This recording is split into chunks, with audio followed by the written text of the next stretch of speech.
আচ্ছা, আমি যারা আমার ভিডিওটি দেখছেন তাদের উদ্দেশ্যে আমি মূলত আমার ছাদ বাগানে রাতে কাজ করি, দিনের বেলায় সময় কম।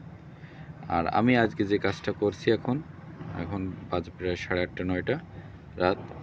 এখানে এই যে দেখা যাচ্ছে এটা হচ্ছে নারকেলের চোবড়া, আর এটি হচ্ছে আমরা যে অন টাইম যে গ্লাসগুলো আছে খুব কম দাম, এটি দিয়ে আমি সবজির বীজ দিব, এটাই প্রাথমিক পর্যায়ে। তারপরে এখান থেকে নিয়ে আমি হয় মাটিতে টবে কোনো কিছুতে লাগাবো, অন্য জাতে লাগাই। তাই এটি দিচ্ছি এই কারণে, এই জিনিসটা দিচ্ছি এই কারণে যে এ এ কয়েক ধাপে দিচ্ছি, 2-3 ধাপে দিচ্ছি। এর ভিতরে অল্প অল্প এবার যে সবজির চারাটা হলে ওই চারার শিকড়টা এর সঙ্গে বেঁধে যাবে, লেগে যাবে। ফলে আমি যখন এইটে পুরো মাটিটা আস্ত না ভেঙে বের করতে আমার জন্য সহজ হবে। হ্যাঁ, এটার জন্য মূলত এটা মাটি প্রস্তুত করেছি, বালি দিয়েছি। এখানে একটু গোবর সার দেবো, আমি প্রত্যেকটার উপরে গোবর সার দেবো। শুকনো গোবর আমার ওই পাশে রাখা আছে, ওইগুলো দেব।